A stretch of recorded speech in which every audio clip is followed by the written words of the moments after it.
Shalom, shalom.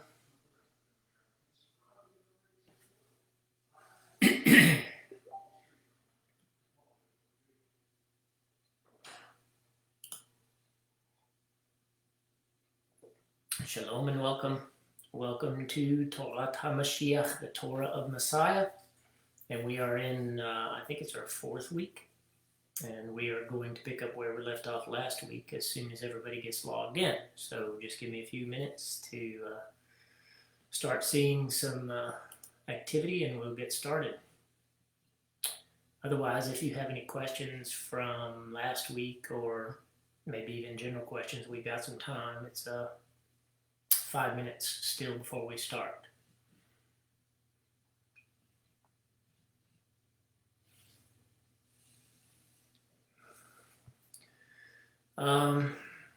Something I've been thinking about doing. We read a scripture last week.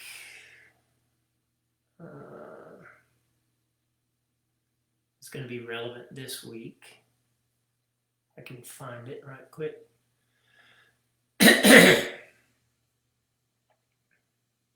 Shalom Jeanette, shalom Joe. Good to see y'all.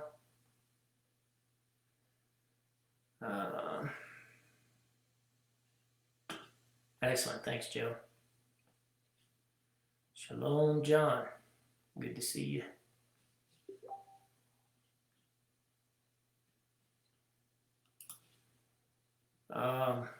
Anyway, maybe I'll start doing it next week. Just kind of a little standard intro to what we're doing. I don't know why it is every time we start Torah study, my voice goes away.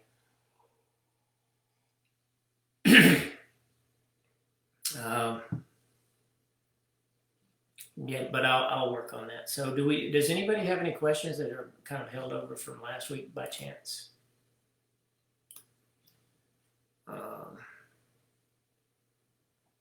Shalom Tracy.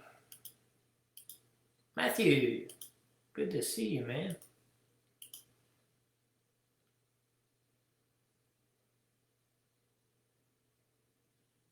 Shalom.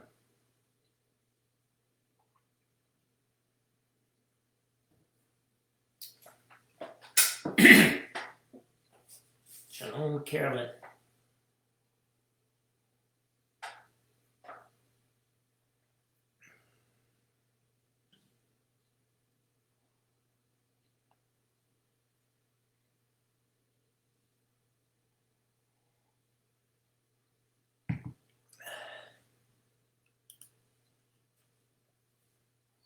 All right, y'all simmer down now.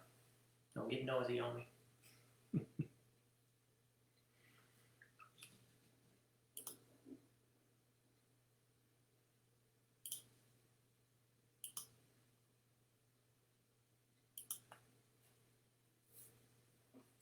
Shalom, Betsy.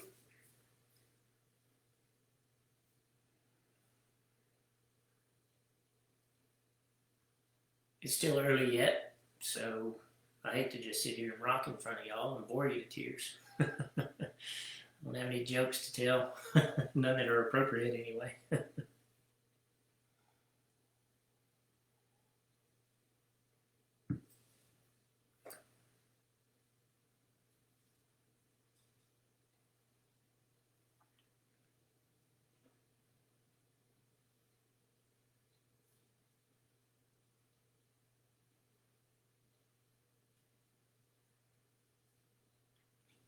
Well, good. That's good to hear, Betsy. You're most welcome.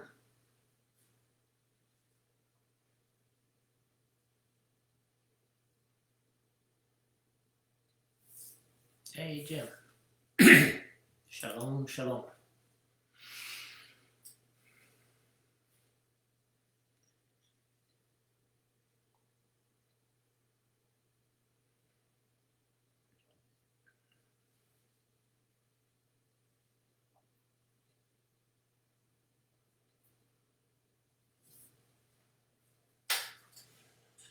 Okay. I don't want to wait too much longer because I don't want too much empty time here. No one has any questions or thoughts or comments? We've been on for 4 minutes. We're not quite to the usual crowd, so I'm going to wait just a little bit.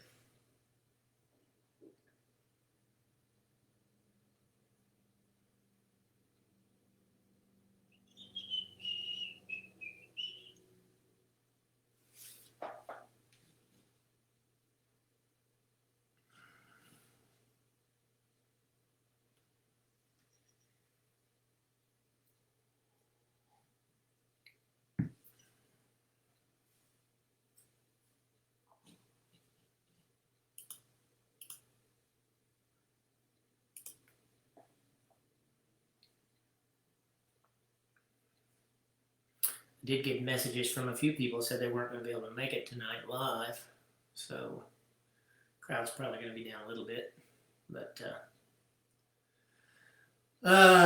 let's see. All right, I'm going to put the onus on you guys to remind me where we left off. I know where we did. I want to see if you remember. So what did we do last week? And I don't want those 3-word answers or 1-word answers or somebody just to say, Yeshua.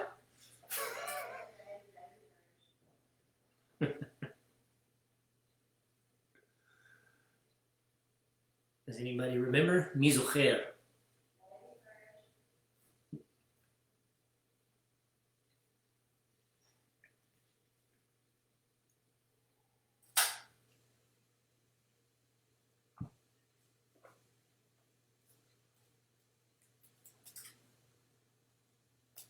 Everybody's fingers are broken.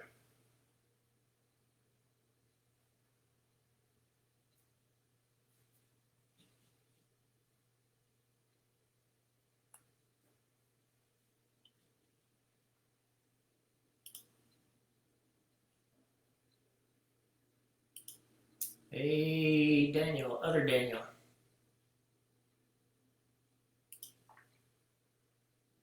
I don't know what you're trying to tell me there, Deborah.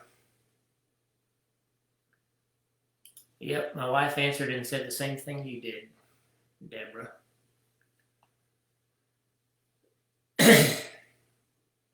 Cool. Yeah, you should see the post about this shirt. I wore it to Fredericksburg. If you didn't see that post on my Facebook page, you should go find it. It's very, very, very interesting what this solicited from Fredericksburg, Texas. Not, did I say Pennsylvania? Okay, we stopped on day 6. Actually, no, we did the Sabbath Tehillah, and then we started on actually the prayers for the Sabbath. And so that's where we're going to pick up tonight. We went through the daily Psalms and talked about their prophetic nature, and we wrapped that up, and then we started into the prayers that we do on Shabbat, and along with the daily prayers, like my wife said, that you guys couldn't hear. So we're picking up there, and what we're doing is, since the daily prayers that we do individually in our homes, which if we all had synagogues in the time, like they did in antiquity, we'd walk to the synagogue and do the daily prayers with all the men, and then we'd go to work. But we don't do that in our day, so we do them at home, but of course we know that we're together in a single house, his house. So the daily prayers that we do at home and the ones we do in the synagogue during what's called liturgy or prayers are very similar in their layout, okay? And so just so that you guys know, and I need to actually stop and pray before we get deep into this, we're doing that in the Siddur. So you can really follow along in any Siddur. You just have to kind of know that Siddur a little bit. But we're doing it from ours, and so the page numbers are going to be different than yours, and maybe the titles and stuff like that. Okay, so before we get officially started, let's pray. Baruch atah Eloheinu melech haolam, asher kidshanu b'mitzvotav v'tzivanu la'asok b'divrei Torah. Blessed are you, O Yahweh, our Elohim, who has set us apart by his commandments and commanded us to be engrossed in the words of the Torah. And so, amen, that's what we're going to do here tonight. Let's get down into his words.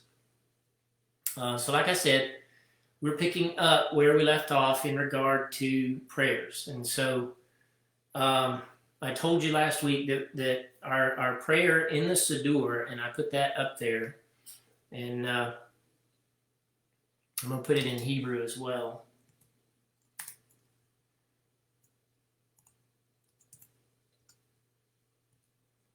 Siddur comes from the word seder, which means in order. So a Siddur is the order of worship. And so what we talked about last week, what we started to talk about, we didn't get very far. We got up to the Talit, and that's where I'm going to pick up. But what we talked about, kind of our preface to this section of the study, was about how doing these prayers is very similar to the journey of leaving one's home, wherever it is, and making an ascent, going up to Jerusalem. And the symbolism there that we read about last week was going up to Mount Sinai, or going up to the temple. And personally, for me, that's not symbolism. I don't believe that it's a symbolic thing that we're doing when we pray, but we actually are given. And so I'm just going to review. I think those are very critical scriptures to remember. Let me get to the right page in my notes.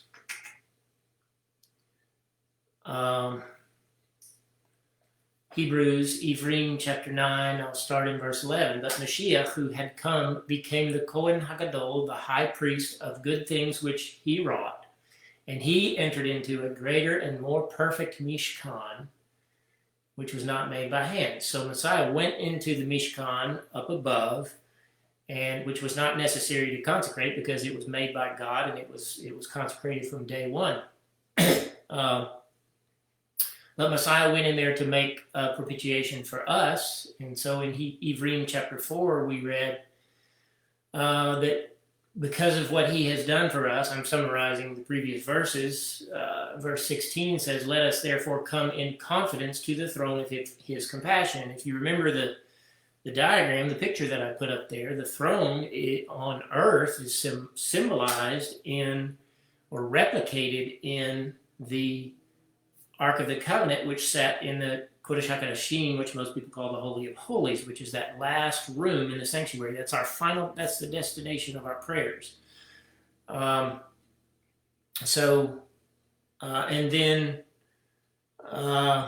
in Ephraim, Hebrews chapter 8, verse 5, it says, "Who serve the semblance and shadow of heavenly things," and that's talking about the earthly ministers, the Kohanim, who minister in the earthly temple, just as it was commanded to Moshe to make the Mishkan. So that the point of that scripture is that what was made on earth was a replica of heaven. And then in verse 1 of that chapter, Yeshua verse 2, he has become the minister of the Beit HaKodesh and of the true Mishkan, which Elohim pitched and not man. Of course, that's the one upstairs. And more importantly, it's his body and the Ruach uniting us with him. So, but nonetheless, we are approaching the throne of compassion. So when we begin to pray, we need to have in mind, first of all, that we're functioning in a kingdom. We're making a journey to go visit our king. And some people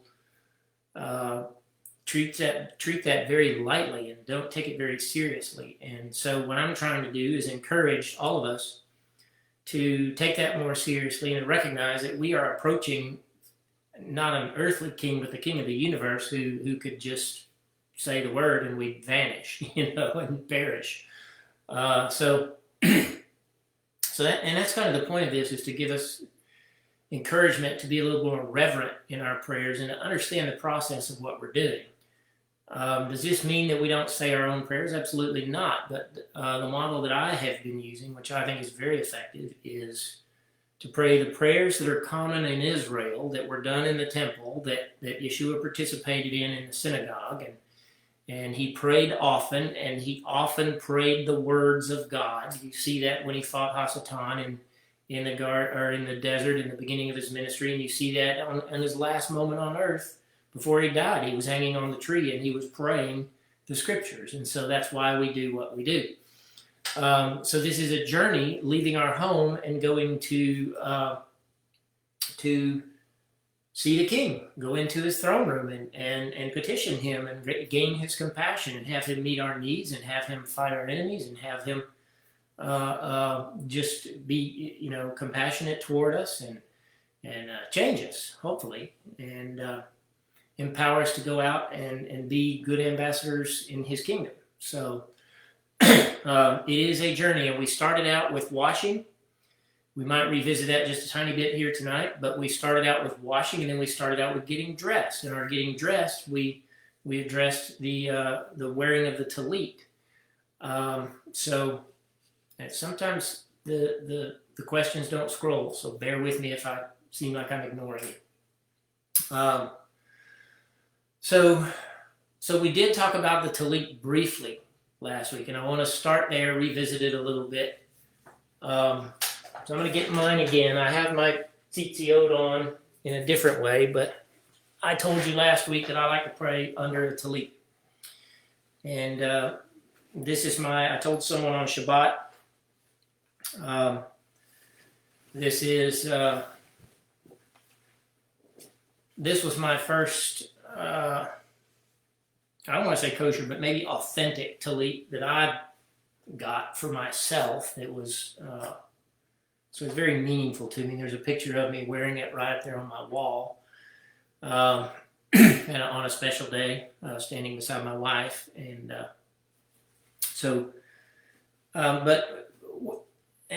I might describe what's special about it to me, but I wanted to go into a little more detail, if that's okay. Some of you who are part of our congregation, I redid a video about tying the tzitzit. So we talked about the tzitz last week. We're going to revisit that a little bit tonight, because where we left off, if I'm remembering right, is talking about the tzitz, and the plural is tzitziot. The tzitzit is a blossom, and I compared it last week to an upside down Scottish thistle that it may have looked like. And when I was saying in antiquity in that context, I was talking about all the way perhaps back to Abraham. There's some very ancient drawings where some Hebrews were visiting Egypt, and they had a blossom on the bottom of their garment that was very fat.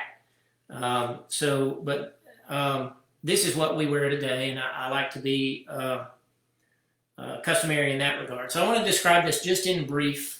I have a video of it. Maybe I could post it on this site, or maybe redo. It's time for me to tie tzitzit anyway, and maybe redo it. But so there are 5 knots for me because of the way that I've chosen to tie them. I'm an Ashkenazi Jew. My grandparents, my grandmother, and on my dad's side, deeper into his family line, there's a Jewish grandfather who, both of them were Ashkenazi, which means that they were Jewish people who had long settled in Germany before they came here. Ashkenaz is German, and it's actually the biblical word for Germany. The Ashkenazi tradition, though, has a very different number. So you see, I don't know if you can see the knots, a knot, a winding, a knot, a winding, a knot, a winding, and a knot. Okay. The Ashkenazi only have 4 windings, I believe, and then 5 knots, whereas in mine I have 5 windings and 6 knots, and there's a reason for that. So the Sephards are the Jews that settled in Spain, and they created a different tradition with their tzitzit, and it's 10-5-6-5. So the windings have a number of times that the thread, the servant thread, the shamash, goes around all the other threads in each winding. And so in the Sephardi tradition, which is the one that I liked more and I'll tell you why here in a minute, than the Ashkenazi, is because the Sephards, they do 10-5-6-5 in the number of blue wraps around the other strings. And so Um, and that is, of course, the numeric value of the name of God. So I wanted to have the name of God worn on me. My Ashkenazi grandfathers didn't do that because they do something like 7, 10, 13, and something else. They do numbers that weren't too meaningful to me, other than the 7. So I liked the 7. Why? Because the 7th day, the Sabbath, I went without the Sabbath for 20 some odd years of my walk of faith, and I was overjoyed to find the Sabbath, and it brought great shalom to my home and my children, and I was overjoyed to walk into it, to step into it, to begin to be faithful to it. So I wanted the 7 there to commemorate or remind me of the fact that I went without the Sabbath for so long. And so I started tying 7, 10, 5, 6, 5 because I also wanted the name. So I ended up with 5 windings, which are symbolic to me of the 5 books of the Torah. I went without the books of the Torah. It's not that I never read in them, but I never read them to understand them and to see them as the foundation of the Word of God. And so I wanted 5 windings to represent that. And so I ended up with 6 knots rather than 5, and the knots are on either side of the winding. So that's a basic thing, but I wanted to go over that because this is the tzitz, this is the fruit, the bursting forth, the flower of faith. And it was, and again, the purpose of it, like we talked about last week, that the scriptures tell us, is to remind us of the mitzvot. And the mitzvot, this is the part that our Jewish people may or may not understand. I read some Jewish commentary. I have a lot of the commentary from antiquity. I don't like modern rabbinics at all. I like the Mishnah, and I have some commentary on the Mishnah, and I have some commentary on Gemara, which is early stuff, and then I have Gematria commentary. But primarily, and I forget where I was going with that. We have, where was I going? We're talking about the tzitz, okay? And where our Jewish people may not go is they don't see, I personally believe that they don't see this because it's in the book of Romans. And a lot of people in the believing community, and when I say that, I'm talking about some Messianics perhaps, and as well as Christians, they don't understand that the Torah itself is from the Ruach. You know, they say it, but then they act like it's a horrible thing that this Torah that was given by the Ruach HaKodesh to Moshe, it was spoken through a messenger, and I believe that messenger was Yeshua, that was the divine word of God, the revealed will of God to all of mankind through Israel, is somehow the enemy of the Spirit. And so Romans chapter 7, verse 14 says this: "For we know that the Torah is of the Ruach." And the way that reads in the Hebrew and in the Greek, although the declension is different in the Greek, but in the Hebrew it's ruchanit. And I've forgotten the Greek. It's pneumas is the word, I believe. It's kind of the root word of pneumatics for air.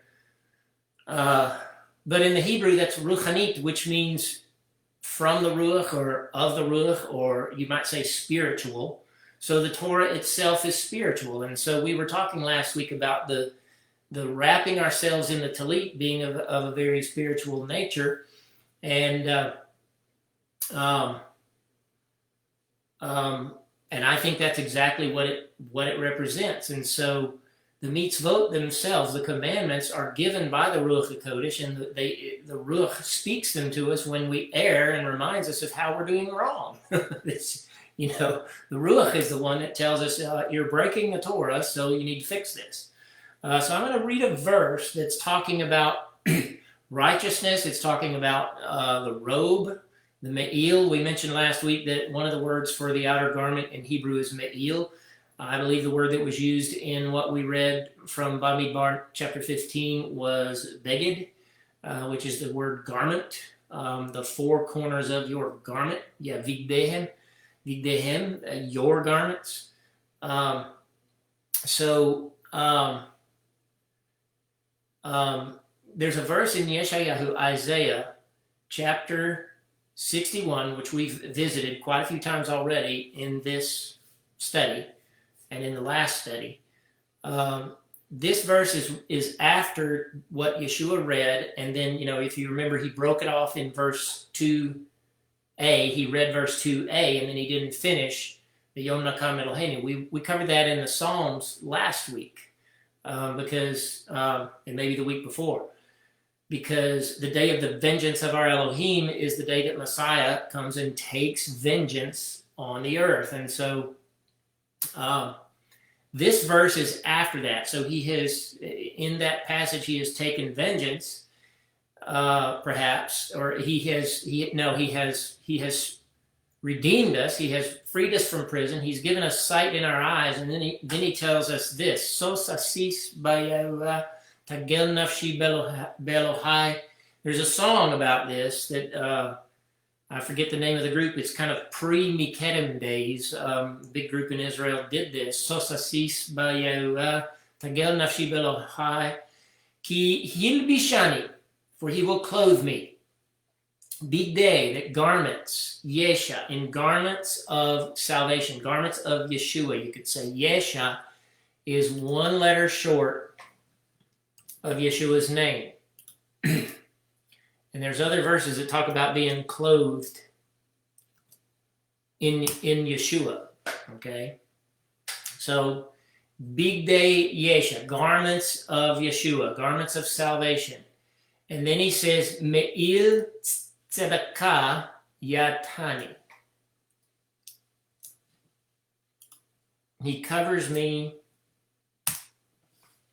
in a mantle of righteousness, a robe of righteousness.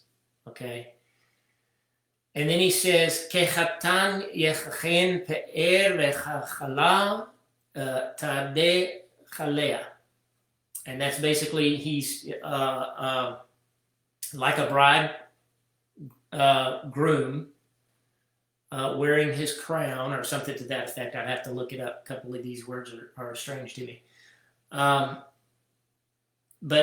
then at the end of that, he says, Ki Adonai yatzmiach tzedakah. So what I'm talking about, what I'm getting at, is the righteousness of Elohim, of Yah, will burst forth.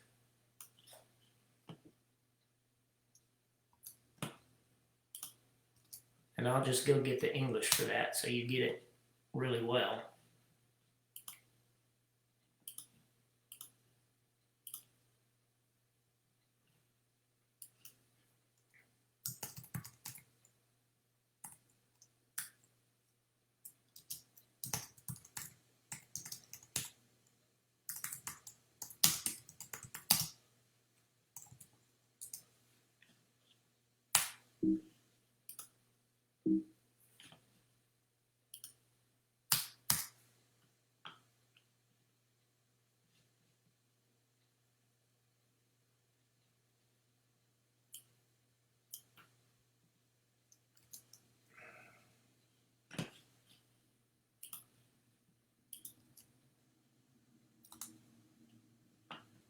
So Adonai Yahweh will cause tzedakah, righteousness, and praise, tehillah, the prayers, the tehillim, that's the name of the book of Psalms, to spring forth before all the nations.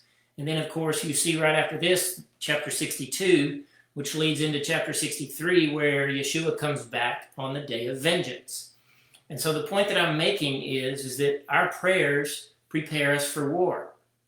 And I've told you this already a couple of times, that anytime you believe in and confess the name of Yeshua, you are a soldier in an army and in a live action war that's going on right now. It doesn't quit for your sake. And so when we don't prepare and don ourselves in the garments of warfare, then we go out there and we get ourselves kind of smacked around a little bit. And I believe a lot of believers go through that. And they lose, a lot of them, they may not lose their faith altogether, but they certainly stop practicing it. They allow people and circumstances and Hasatan himself and temptations and all the things that the world throws at us, which is utter chaos, to distract them from their faith, deter them from serving Messiah, keep them from declaring the vessel raw. And so people are constantly coming to me saying, how can I be confident to speak the good news more and get better at addressing my Christian friends and why I do what I do, or ministering to my lost friends and to bring them to Messiah. And I'm just going to tell you, it's very hard to do in the day that we live in anyway, because people's minds are so far perverted. They're so far away from God that it's very difficult to get them to even look back and see what righteousness is. The scale, the sort of the level of toleration that we have for sin has gone, it's increased quite a bit since even when I was a child. So, but nonetheless, we have power in doing the prayers, and I think we'll be more effective when we're dressed for it. And so that's why I wanted to go over the Ma'il again. And so when we do that, we are clothing ourselves in Yeshua. And if we're doing it by faith, if we're just doing rituals, then we're just doing rituals. But if our goal and our faith tells us that we're going to approach the throne room, we're clothing ourselves in Messiah, we're approaching him in royal protocol, and we're not just sashaying in there all dirty and saying, "Hey, King," which is what I believe a lot of people do, and then they boss God around and tell him what he's going to do. And I've heard that so many times from different teachers. Go in there and boss God around. That's the same thing the Jewish people did. They say the rabbis tell God how it's going to be. That's not how you approach the King of the universe. And so when you start to pray, you start to war. And so in Tehillah 17, let's go there right quick.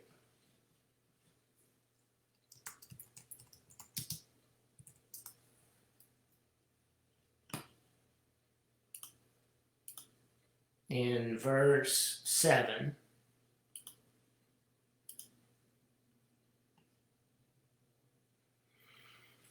make your compassions work wonderfully, O you that save by your right hand from assailants that take refuge in you. Keep me as the Ishon Ayin, that's the little man in your eye. Most translations will say the apple of your eye.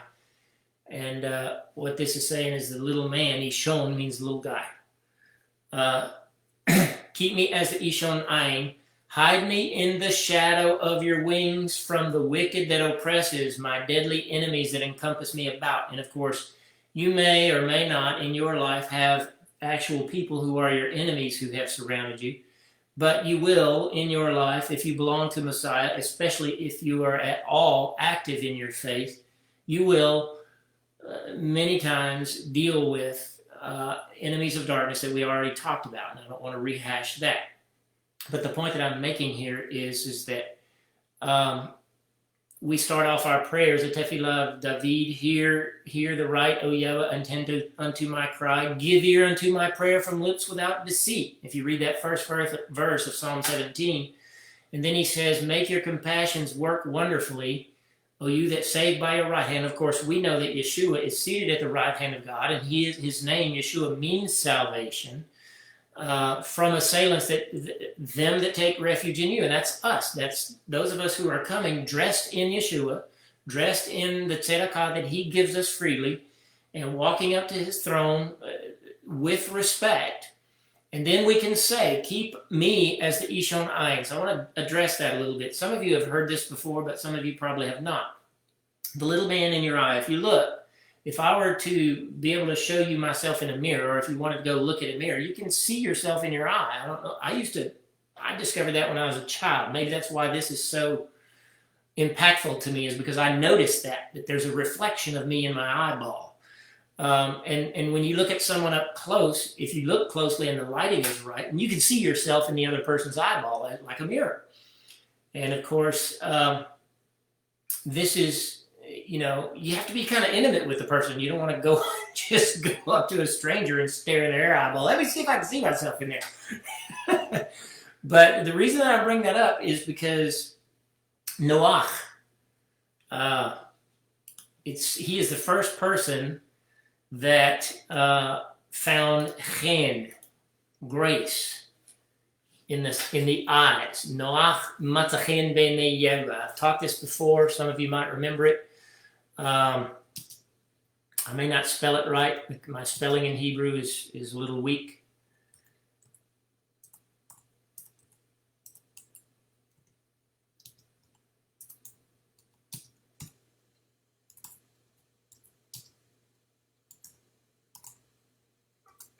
I think I got it right, but if I got it wrong, don't execute me. Noach matzachen b'nei Yeva. So if you look at the first word, we're starting from right to left. If you look at the first word, that's Noach, and I used the wrong letter, but I'm kind of glad I did. If you spell that third word correctly, it's the same letter. It's just correct grammar in Hebrew is to make the noon long instead of having a little foot on it. It's still the same letter though. Noach matzachin b'nei Yeva. So this is it. That word, Noah found chen, grace, in the eyes of Elohim, in the eyes of Yah. And Noach and chen are a mirror image of each other. Noach saw himself in his eyes, so Elohim was very intimate with him. It says, that Noah was a righteous man in all the earth. So I just wanted to bring that up because that's what that psalm says. Keep me as the ishon of your eye. Hide me in the shadow of your wings. And we talked about that last week. Konfot. Okay, these are the wings. All right. And so when the Ruach HaKodesh came down on Yeshua,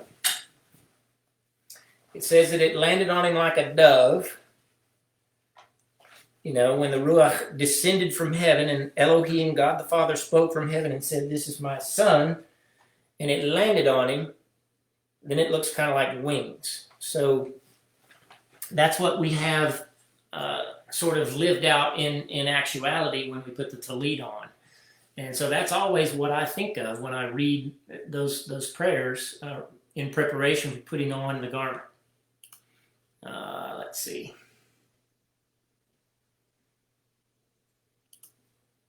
So let me get back to my notes.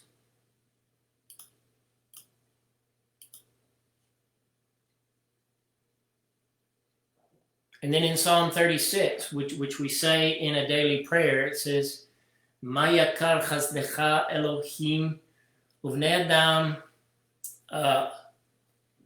How precious are your compassion? Is your compassion, O Elohim? And the children of men take refuge in the shadow of your wings. Again. So, and then in Psalm 91, which is it was my mother-in-law's favorite psalm, and it's a lot of people's favorite psalm, especially right now in what we're going through, because it says, no plague will come near your tent.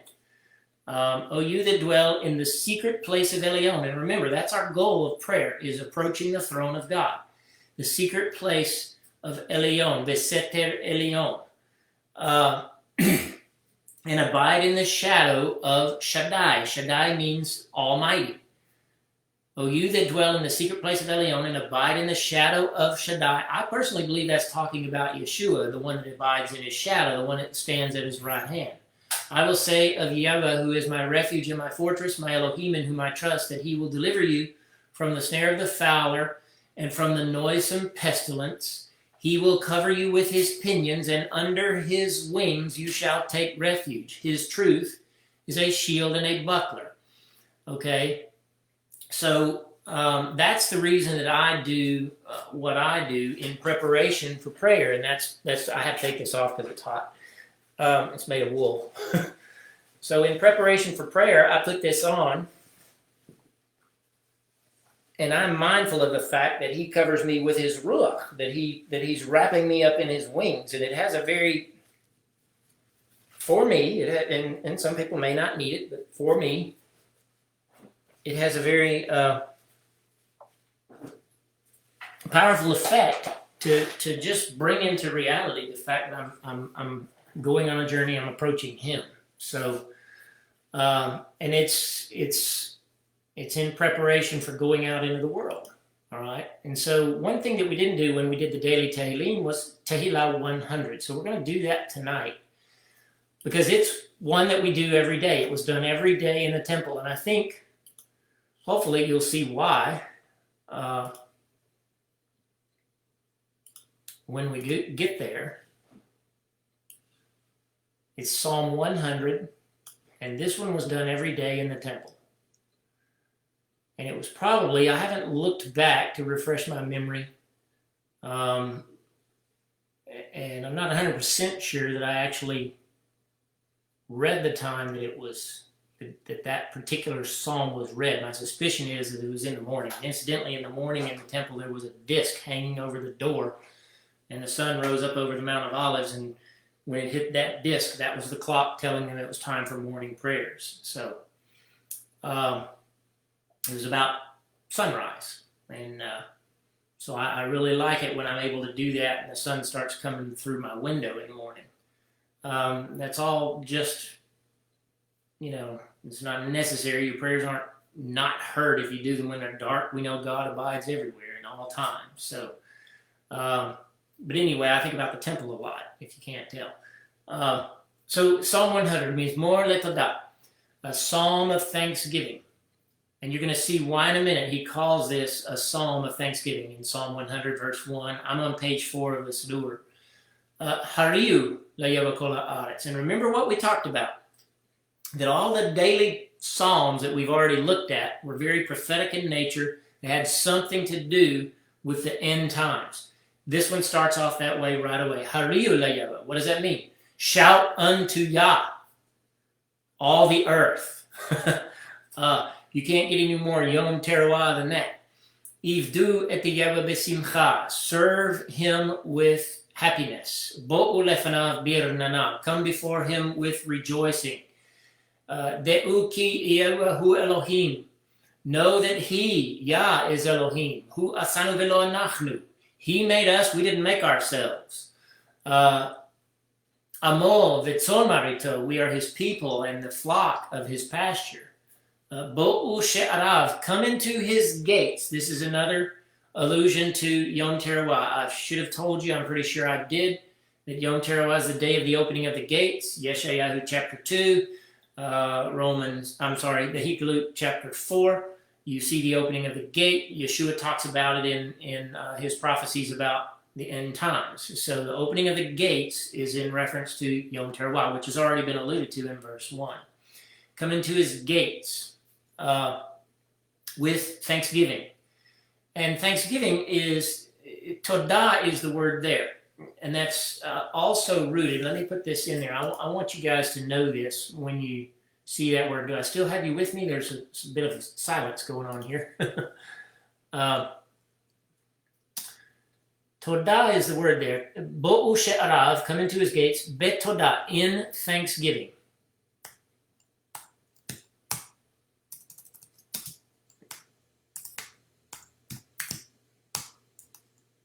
Todah.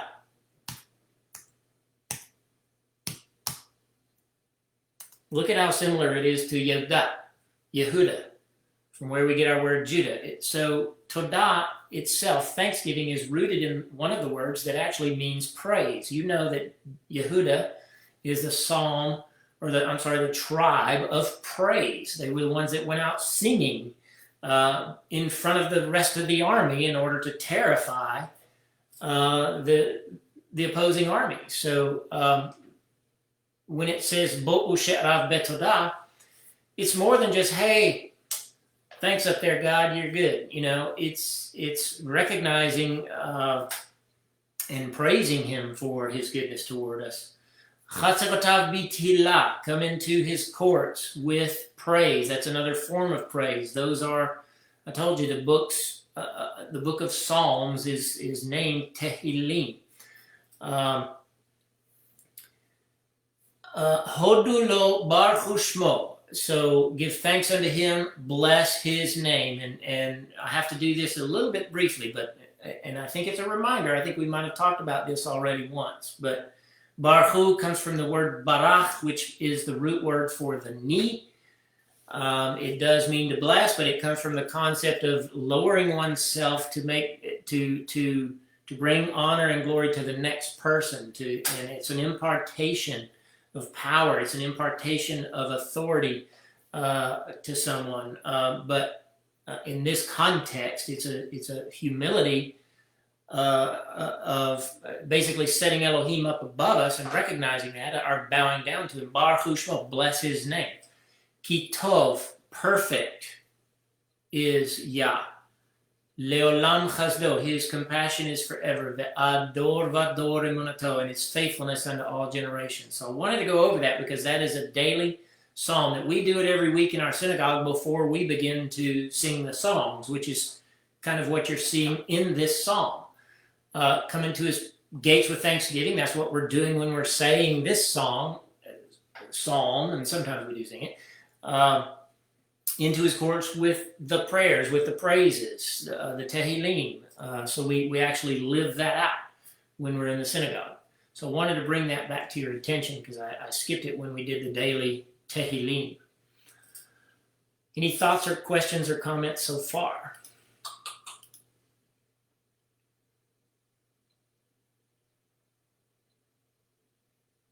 Okay, we're going to go on to the next prayer in our Siddur, which is justification, and it's on page 5 and 6. And at this point, what I want to, so when we did Psalm 100, we came into his gates, okay? And if you think about it from a synagogue perspective or from the temple perspective, from a synagogue perspective, we walked in the door, we chit-chatted for a bit, we're in his gates, we haven't done anything yet. The first thing we need to do is actually acknowledge that we're in his gates. And so we haven't gone through any of the rites that are prescribed in the temple. So justification, the prayer, why would we do that at the gate? I might try to solicit a question here because y'all have been very quiet tonight. I don't even know if you're engaged.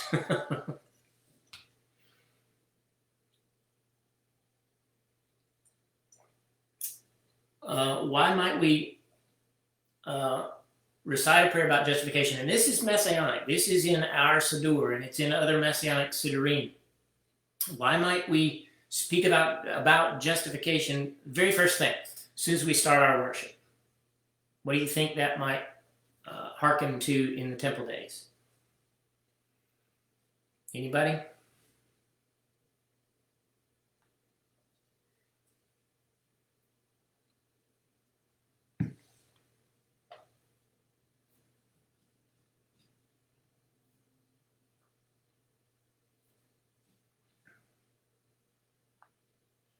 Okay, that's a good stab at it, Daniel. My wife gave the one word standard answer, Yeshua, Messiah. In a way, that's right, but that's not what I'm looking for. I want to be more specific about it.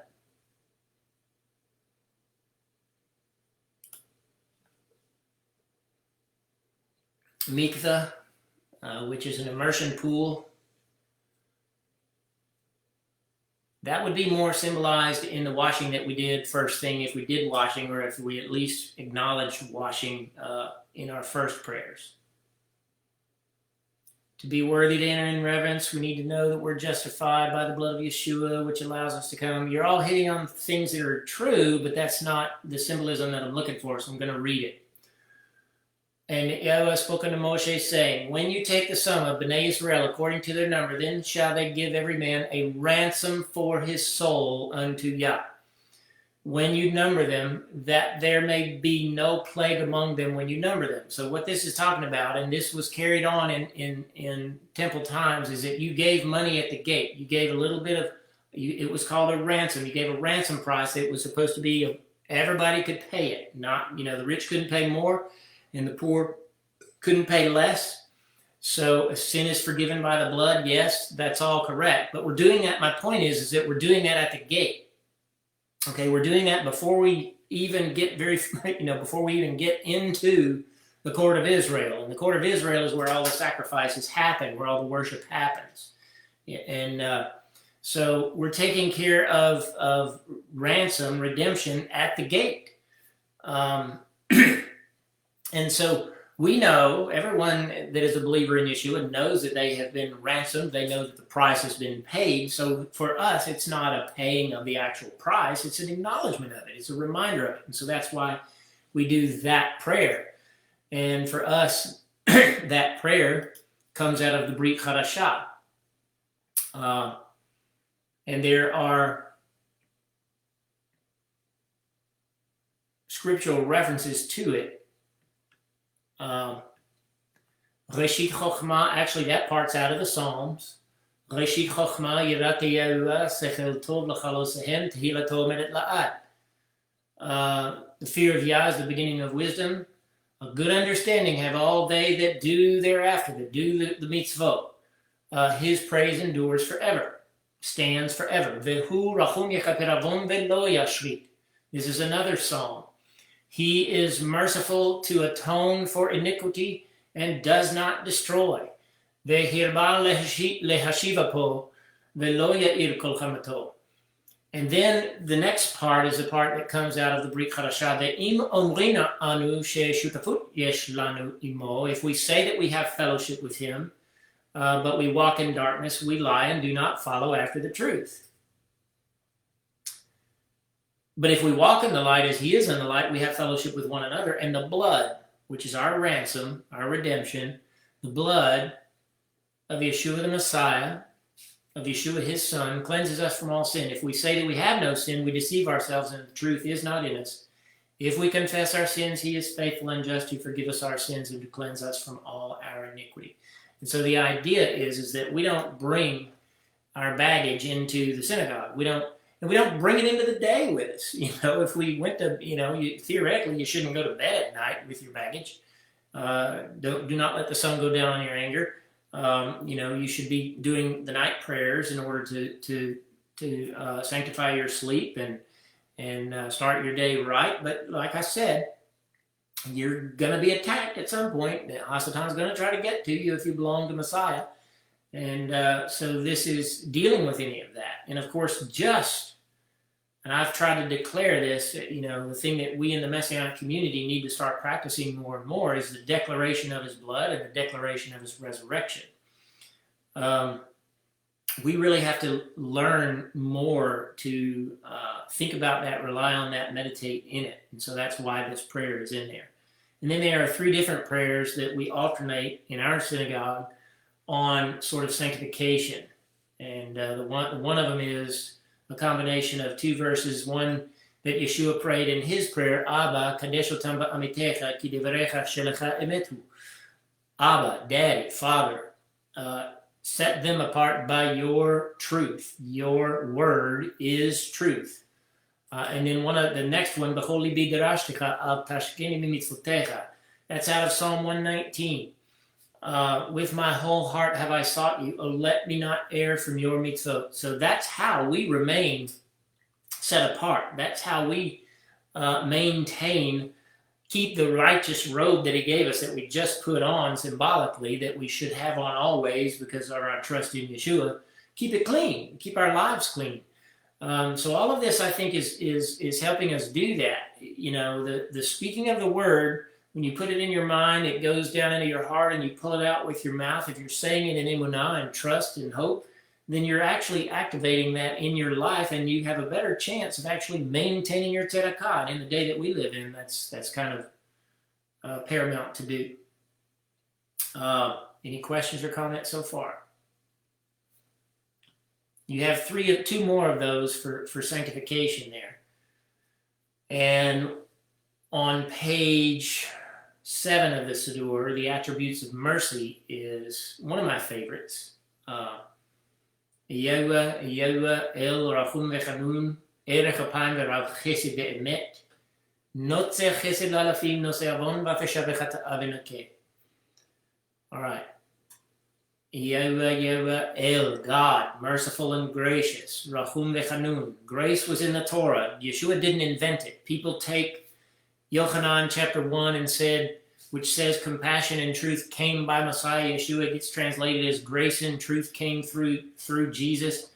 The law came through Moses, grace and truth came through Jesus. That's how they translate it, and that's how they think. They think that grace was brand new when Yeshua showed up. No, Moshe brought the written word, but it was given to him by Yeshua, who is being spoken about here. Because look at this. Notzer chesed. Chesed is the word that a lot of people translate as grace. It's not grace. I showed you that a while ago. Nach is grace. I'm sorry, chen is grace. Notzer chesed lalafim, showing compassion. Compassion and truth came by Yeshua. Okay? Notzer chesed. Okay, this is, just to set the scene if you're not familiar with it, this is Shemot, Exodus chapter 34. Moshe has herded these cats out of Egypt and put up with their complaints, and he just went through another round of complaints from them, and he's had, if I'm not mistaken, this is after one of the major places where there was a rebellion against him, and he's like, oh my gosh, I got to take these people across the river. I've got to deal with these people on this long journey. What am I going to do? He's scared to death. And he's like, if you don't go with me, I don't know what I'm going to do. It's basically what he said. Show me that you're with me. I just prayed that this morning. I want to know that Elohim is with me. And Elohim says, go up, put yourself in the rock. And of course, that probably was a physical rock, but I personally no longer believe it was. I think it was a symbolic thing. You got to remember, heaven is superimposed over this spot for 40 days. And I think that what God was telling him is go stand up there by Messiah, in a manner of speaking. I hope you understand that. And look what he says, Notzer chesed, Notzer. That's the same exact word as Netzer. Yeshua was from...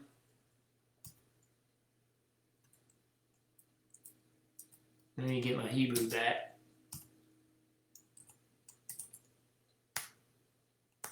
Yeshua was from the town of Natzrat, and he was called the Natzri.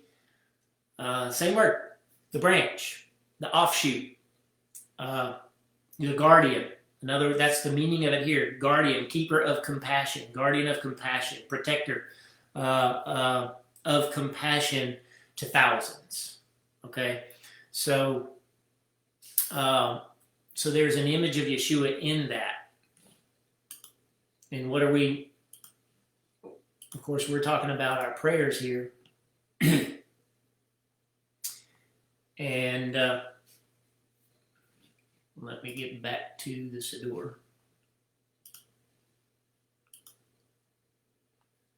Guardian of compassion to the 1000th generation. And then the next one, which is another sanctification prayer. So if he's guarding compassion for us, then he's protecting us from all of our enemies. And then the other one is unto him who is able, which comes out of Yehuda, the book of Yehuda, Jude.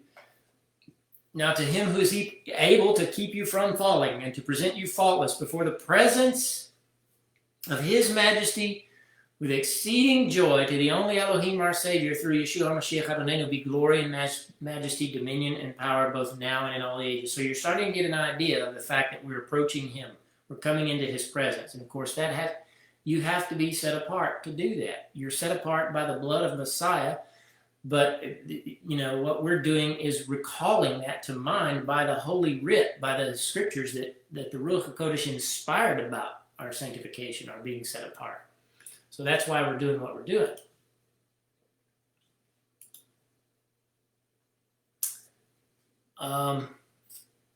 Any questions? Now we're quiet.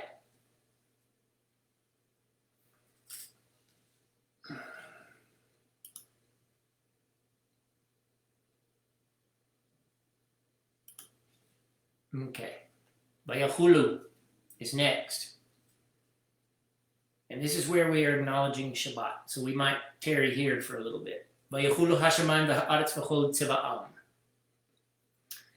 And heaven and the earth were finished. That's that word Yachulu in the plural. And all the hosts of them. Tziva'am. You might say that that is the creation of, because most of us probably think, what do you think of when you read that? The heaven and the earth were finished, and all the hosts of them. What do you think about hosts right there? Some of you who have been around my teaching for a little longer might answer this more advanced than I might expect. That would be good. But what might you think about when you think about that word, all the hosts of them? What did you think about in your former years before you knew any Hebrew? What did you think about when you saw that verse? Is anybody there?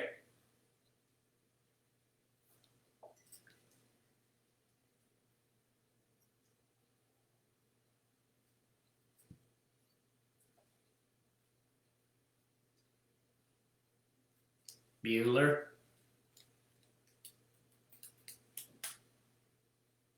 There you go. The messengers. Good. I might have known Betsy would get it. She's sharp. There, Ginger says the same thing. Angels, messengers. Excellent. Excellent.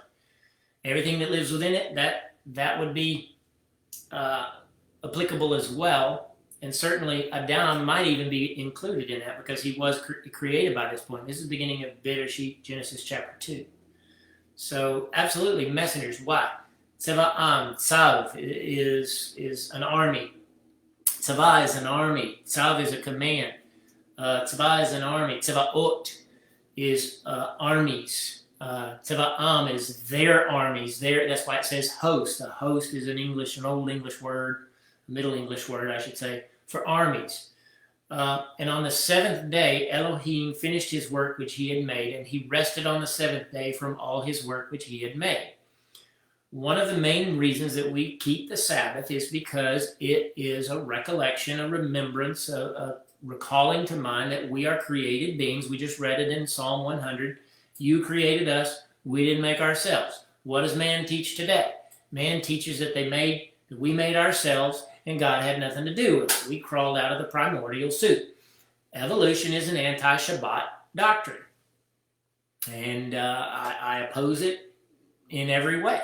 I don't believe that the science fits. I think that they are twisting the evidence and to support a theory, and it's a bad theory. Whereas we have the very Word of God, the being, the entity, the power that created the whole universe, telling us how he created and when he created and how long it took him to do it. And so Shabbat is a recollection of the creation. And so when Elohim was on the mountain and he spoke to Moshe and he gave him the 10 Devarim and he gave him that fourth command, Zocher et Yom HaShabbat Likodsho. Remember, recall to mind the Sabbath to set it apart. Because in 6 days I created the heavens and the earth, and on the seventh day I rested from all my work. So shall you rest from your work on the Shabbat.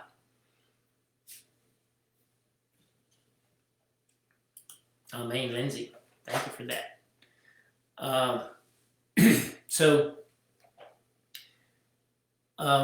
When we do Vayachulu, we are not only just acknowledging the fact that it is Shabbat, we are acknowledging the fact that the reason that we do the Sabbath is because that's what God did. It blows my mind that the vast majority of people who say they believe in the Creator God and in His Son Yeshua won't do what God did.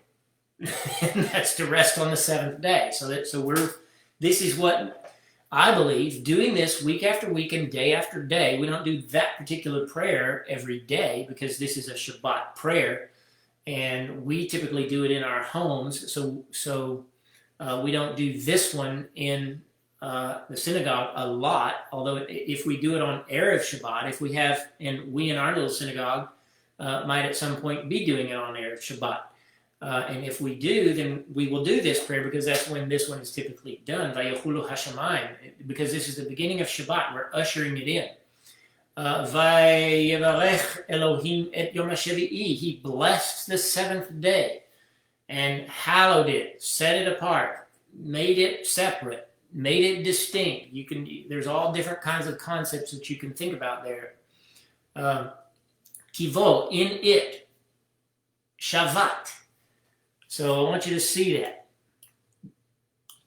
If you've studied Hebrew at all, you know that the dots and dashes change the sound of the word. So instead of Shabbat, without that dot in the middle of the vet, that middle letter, suddenly it's Shabbat. What is that? It's a verb. So you can actually Shabbat.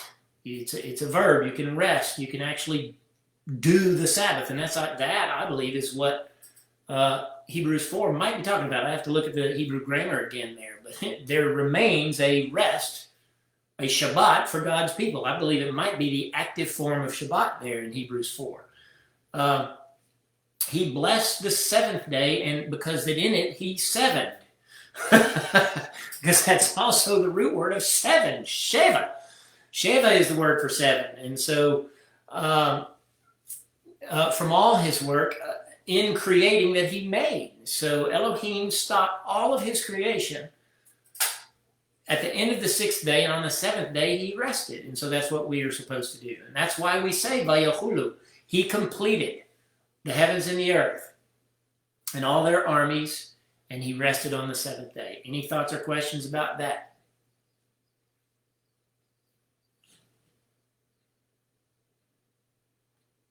Next we have Veshamru, and in our home we sing it.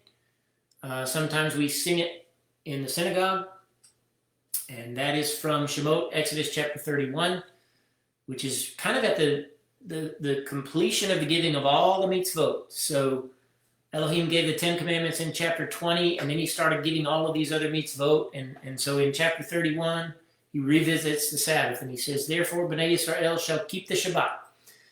Veshamru, Bnei Yisrael, Shamru, guard the Sabbath. Et HaShabbat la'asot, to do et HaShabbat. Remember I told you it was a verb? You can do Shabbat. La'asot et HaShabbat. Ledorotam, throughout their generations. Brit olam, a covenant forever. If it is a forever covenant, I promise you, Yeshua didn't come and break it 2,000 years ago, because he's a Torah keeper, and he still has to be a Torah keeper during these 2,000 years. He's the guardian of his messianic people, and he would be breaking Torah if he were instructing them to break Shabbat. So it's a forever covenant, and he's a Torah keeper. If he breaks it and tells other people to break it, it's sin. As a matter of fact, that's a definition of a false prophet. If a prophet comes along and tells you to do what I have not told you to do, he's not my prophet. I didn't send him. Okay? Beni uven bnei Israel ot hi leolam. I want to talk about that a little bit. Ot hi leolam. Between me and Israel forever.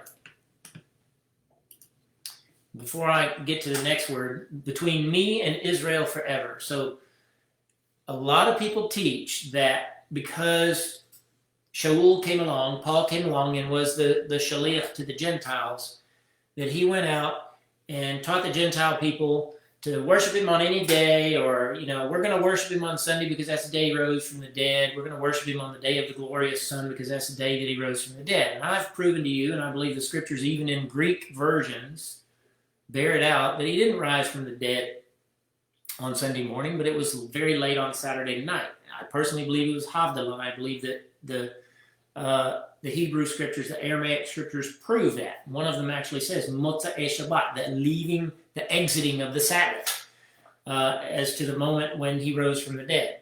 So, Beni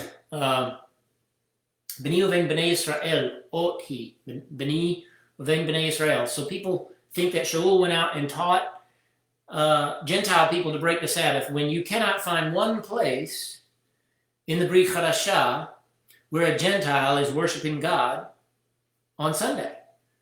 Every time you find somebody actually worshiping and the holy record of what they actually did, and I think the number is something like 80 some odd times the Sabbath is mentioned in the book of Acts. And Gentiles are keeping it, and all the Jews are certainly keeping it. And Shaul says, I didn't come to abrogate the Torah. I came to declare Messiah and him executed.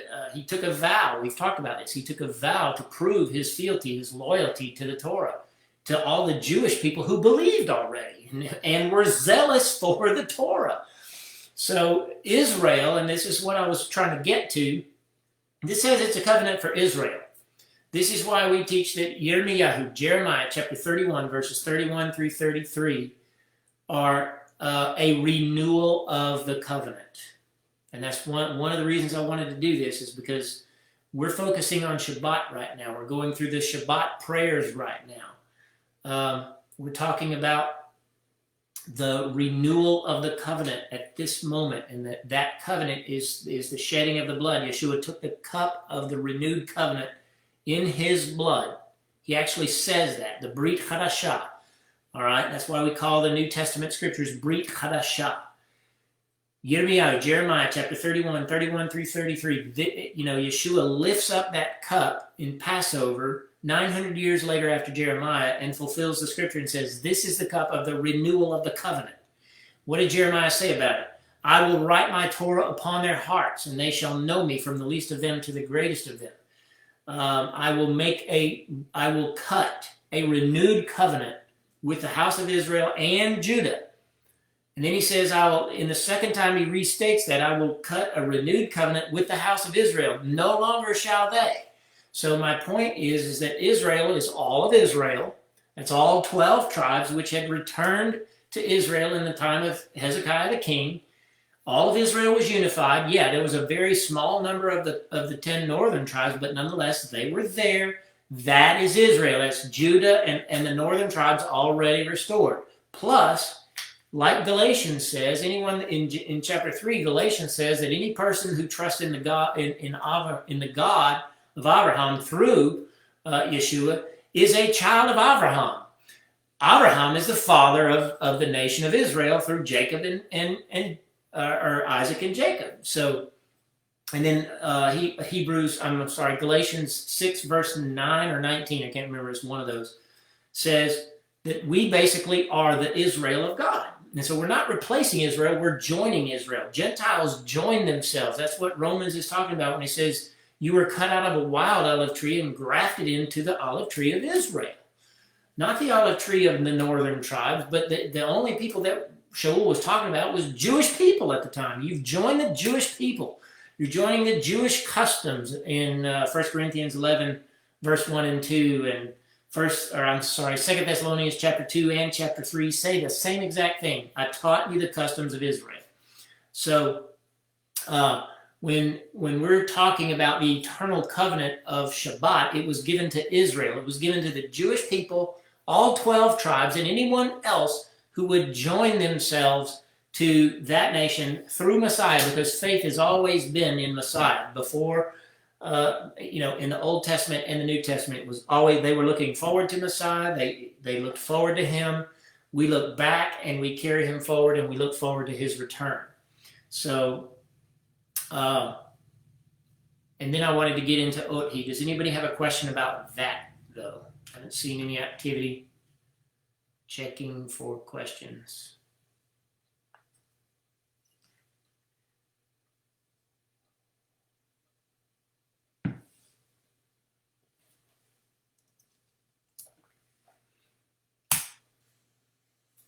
This is interesting because we say he, but it should be ot hu. Ot hu leolam. Okay? Ot is a sign. Notice how very similar it is to et. And the letter that is missing looks like that. I wish I could change the text in Facebook to make it look more like Ktav Ivri, the stuff that you would see in a Tanakh, because a Vav looks like a nail, and that's what it is. So you have a sign with a nail in it, but we're talking about Shabbat being a sign forever. And so I used to wonder, what is this sign on the forehead and on the hand of the people in the Hitgalut? Because there's two different signs being talked about in the Revelation. There's the sign of the beast, a mark of the beast, which is put on the forehead and in the hand, but there's also a mark on the people of Elohim, and I believe that mark is exactly what we're talking about here. It's Sabbath. The Sabbath and the the commandments. That's going to be what distinguishes the people of God from everybody else. Now, I don't know who's out there, and I don't know how many of you might have tattoos. I'm going to bring that up. I'm not condemning anybody. I don't believe in them. I believe the Torah speaks against that. But obviously, if you got it before you knew about Torah, you're taken care of by the blood of Messiah. Don't get another one. It would be my preference. I believe that's his counsel as well. But my point is look at how fast tattooing came into play in this generation, and how many people, you almost look odd if you don't have one today. And so marking the body is becoming a very easy thing to do. And, I wrote a book about the last things, the Revelation. I wrote a fiction work I started 30 years ago. I published it 20 years ago. 20 years ago. And I speculated that would be, and this was before, 20 years ago, tattoos weren't that popular. They might have started getting that way. Most of my Navy buddies didn't have them. And Navy guys kind of, invented the thing for Americans. Popeye had one back in the 20s and nobody scoffed at it. But my point is that that's how I treated it in that book, is that it was almost in vogue to get a mark on your head and on your arm. And so that would be one of the ways perhaps that he would sell it. But more importantly, in regard to Shabbat, God is putting his seal on us, and one of the signs of the fact that we are in covenant with him is the Sabbath. I think that distinguishes us more clearly from the rest of the world, better than anything else, because if you consider Catholicism pure faith, I disagree. I think that Catholicism is rife with paganism. And I think that Constantine is the one that started the move, and he did. It's a historical fact that he moved the Sabbath from the day of worship for the believing community, let me say it that way, from Shabbat, the Jewish Sabbath, is what he called it, to Sunday, the day of Sol Invictus, the glorious pagan sun that he worshipped for the rest of his life until about 2 weeks before he died. So.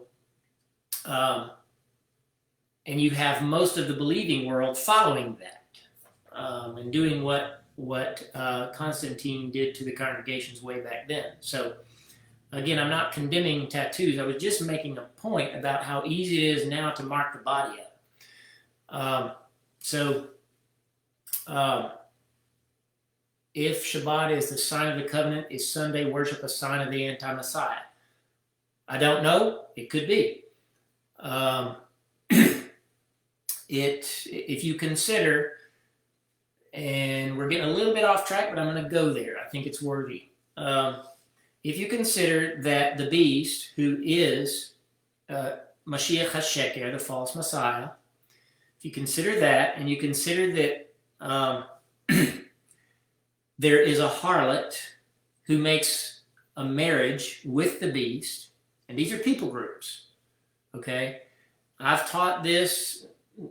I can't see all the names that are online tonight, but I've taught this, and that is that I believe that we know basically who the beast is in regard to the nations that are involved.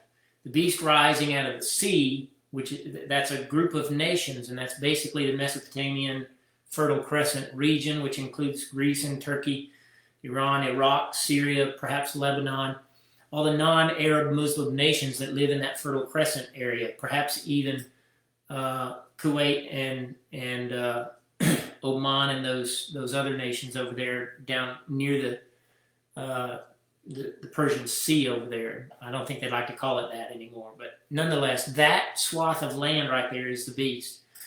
And there is a beast, an individual person who rises up and takes control of it, which is Mashiach HaSheker, the false Messiah.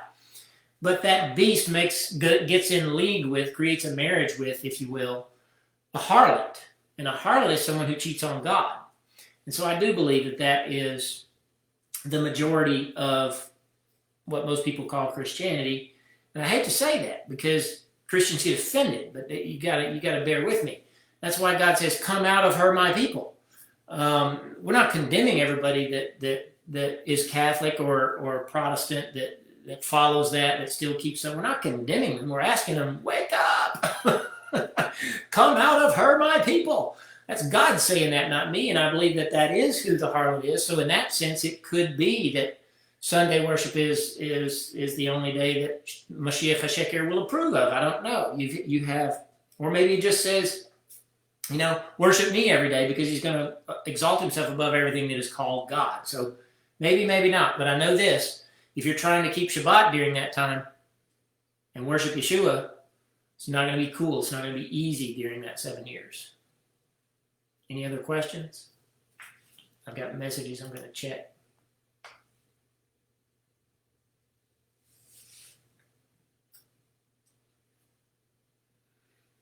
Any other thoughts before I move forward?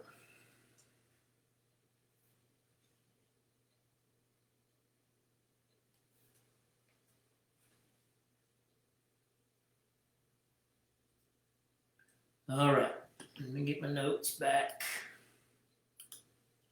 We're in Veshamru. So I do believe that the Sabbath is a sign of forever. And that's the other word that I wanted to kind of zero in. Leolam. Yes, it does, Betsy. It unifies us. Ki sheshet yamim asayah et hashemayim ve'et haaretz. For in 6 days he created et the heavens, ve'et haaretz. That's a repeat of Genesis chapter 1, even though we're in Shemot here. Verse 1. In 6 days he created the heavens and the earth. Ve'et haaretz uvayom shavi'i, and on the 7th day, shavi'i, shavat vayinafash, he shabbated and refreshed himself. So Elohim, God the Creator, activated the Sabbath. You could say he used the Sabbath as a verb. He rested. Shavat means to rest, to be complete, to cease from all your labor. So it means to cease, to stop, to desist from all your labor, and it refreshes your soul. Vayinafash, because yinafash, vayinafash, it's a verb there, but again, nouns come from verbs. So this is a verb, vayinafash. Yinafash is a future tense. It's flipped by the vav. And that's the same root word as nephesh, soul. He refreshed himself. He refreshed his being, if you will. And so someone's already mentioned how prayer is shown by science to be associated with the neural pathways, and it's very calming. And they've, doctors have looked at it and they know. They can't explain it, but they know that it does something to you. And they've seen things happen in hospitals just by prayer, and they don't understand it. So Shabbat is sort of that on steroids, when you actually rest.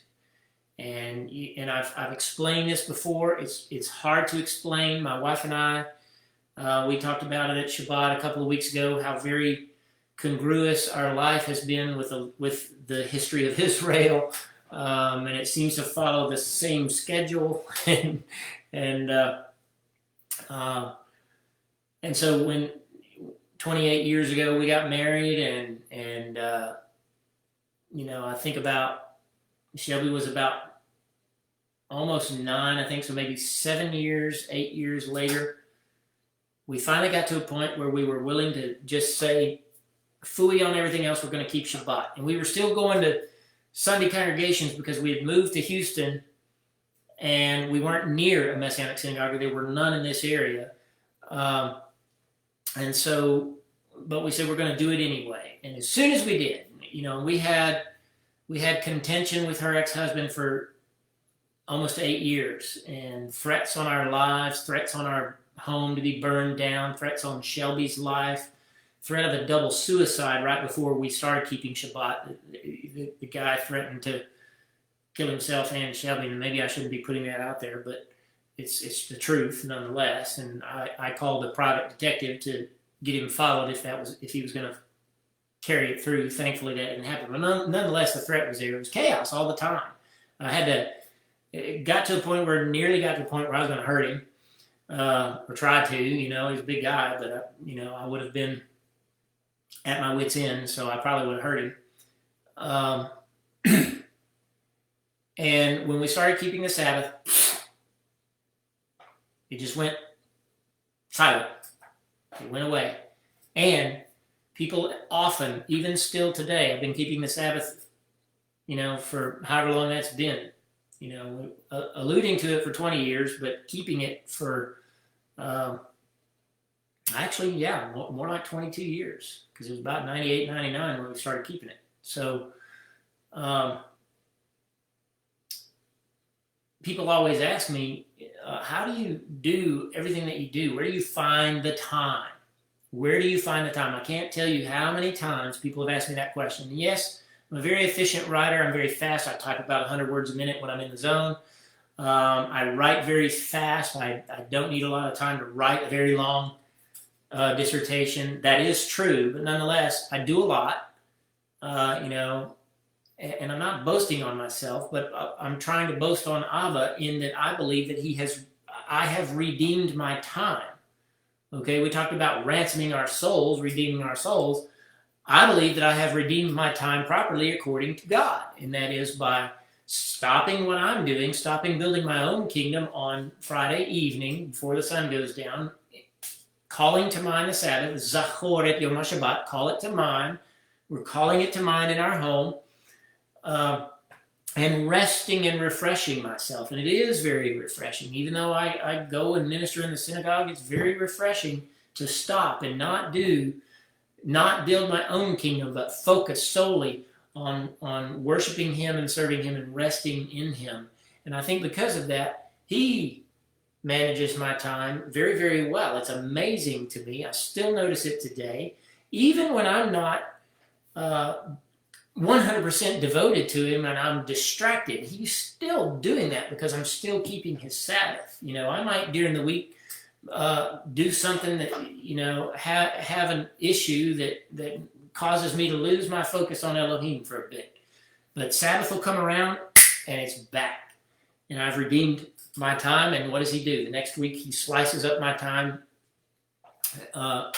in miraculous ways at times, and so I'm very grateful for that, and I honestly believe that that's what this is talking about. Questions or comments? Are y'all bored? You getting anything out of it? You're very quiet. I like feedback, and it's hard to get it in this venue. So we may go to Zoom if I'm thinking about it. A couple of people have asked for it, but I don't know if we can afford that, and maybe now we could. Anyway, I hope you're still there. So we are on page 9, Matovu. Are y'all here?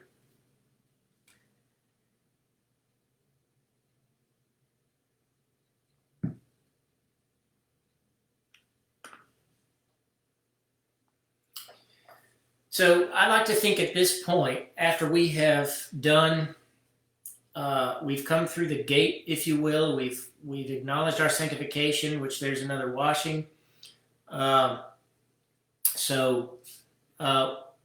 when we get to Matovu, then what I think of when I get here, and especially on Shabbat, but even when I'm doing this in my home, and we sing this on Shabbat, I'm not going to sing it now, but we sing it on Shabbat, but I don't sing it when I do it personally, and there's reasons for that. Because I'm in deeper concentration, and I'm trying to, I believe I'm moving toward His throne room. When I get here, I feel like that there are Jewish people and Messianic people around the world who are doing Matovu with me. Matovu ohalecha Yaakov, mishkanotecha Yisrael. All right. And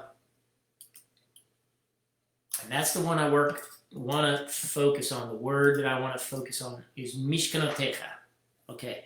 Matavu ohalecha Yaakov. I had my tallit a while ago. You saw it. You understand what it is. I believe it is also symbolic of a tent. Okay. And so that's what he is saying here. How wonderful, how lovely, how beautiful are the tents of Yaakov. And so if you've ever been in a synagogue in the time of the blessing or in the time of worship when everybody is assembled in the court, and you see the tents, the talitot, the talit, the prayer shawls, the whatever you want to call it, the me'il, when you see those spread out, and everybody's assembled, it is beautiful, it is lovely, and I think that it's a hearkening back to the camp of Israel. And this thing, I've drawn a picture of it before. Many of you have seen it. I used it in a drosh just a few weeks ago. It might be easy to find if someone, I don't know if you can drop it in the feed here if you found it on our Facebook page. But the camp of Israel was very, very orderly. This is in antiquity. This is 4,000 years ago, and this camp had rules for where you go to the bathroom, because Elohim is very orderly. He's, don't do your business in the camp. Go outside the camp, take a shovel with you, bury it, because I walk in there. And I think that's a very practical way of saying keep the place clean. But also it was very orderly, and everybody had a specific place to assemble. And I personally believe it looked like a Magen David, the Star of David, and that it was a battalion. It was a Tzeva'am, all the hosts of them. That this is the army of Elohim assembled and getting ready for war. That was their purpose when they first built the tabernacle. That was kind of like the headquarters of that was kind of the I hate to say the Pentagon, but that would be the equivalent of it. This is command center. Who do you go to get the directive whether or not you go to war? You go to the high priest. That's the command center of an army, and you've got the army assembled around the throne, and they're in all of their tents around that. And I believe it was in the shape of Magen David because it was a tactical shape, and it's beautiful. It's absolutely lovely when you look at that and see the order of it. I would love to have seen it, and maybe one day, I don't know, maybe Elohim can show us in a vision or something. But so he says, how beautiful are your tents, O Yaakov, and that could be alluding to the me'il that they wore as well. One of the things that I didn't tell you about my talit and why that one is so special to me is I got it in a scarlet color, the stripes, because we are dressed in white. We wash ourselves. We are dressed in a me'il tzedakah, a robe of righteousness. If you remember over in Hikalut, I think it's chapter 6. No, it mentions it in 6, but also in chapter 7, there is a verse about those that are assembled around him are dressed in white. I think it's even mentioned in chapter 14 and maybe again in 19. There's several places in the Hikalut where the white robe of righteousness, which is the keeping of the commandments, is what we are clothed in. So the reason that one is so special to me, it is very Jewish in design. It has the stripes on it. And I used to know what the Jewish reason for those stripes were, but I'd have to think a minute. But my reason for them is because I am Jewish and I want to be aligned somewhat with the customs of Israel that don't violate the Torah, and that does. It doesn't violate the Torah. As a matter of fact, I think it probably goes way back in their history, the stripes on the garment. But for me, you're probably already thinking of it. By his stripes we are healed. That's why I got scarlet, and that's why I like the stripes on my talit. So how beautiful are your tents, O Yaakov? Mishkanotecha. That is a very interesting word, especially in regard to Elohim and the dwelling places of Yisrael. Dwelling places it might be the best way to say that, to translate that. A Hebrew scholar might disagree, but the root word there is shachan.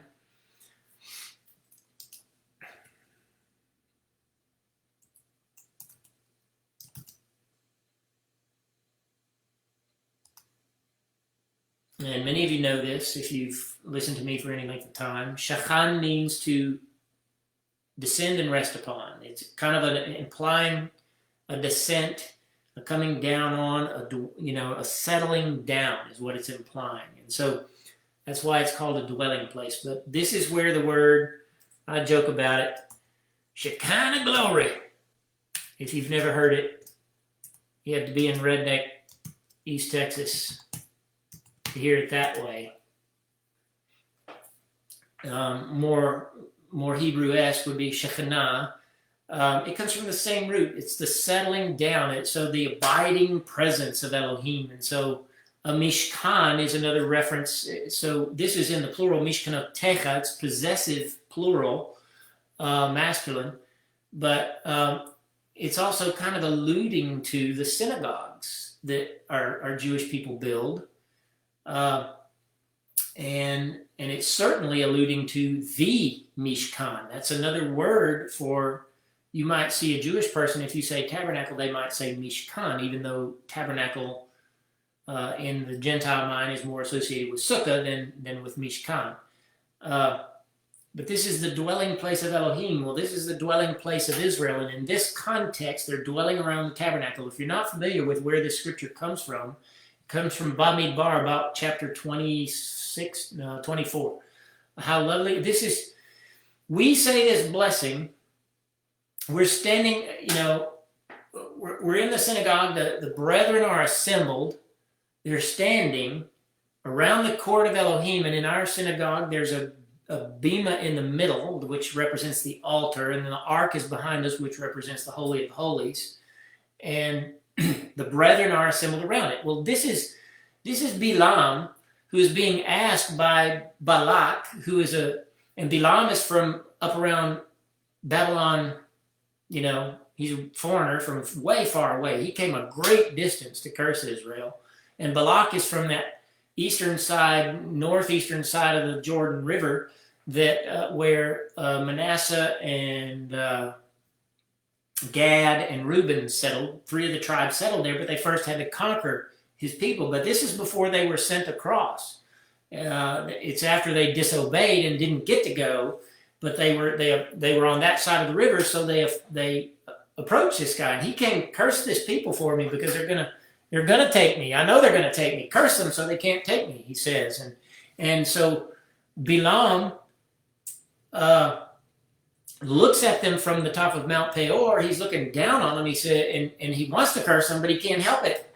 God's basically speaking through him, saying, "Look how beautiful the tents of Jacob are. Look how beautiful their dwelling places are." And one of the most important dwelling places he was looking at was the tabernacle itself, the throne of God.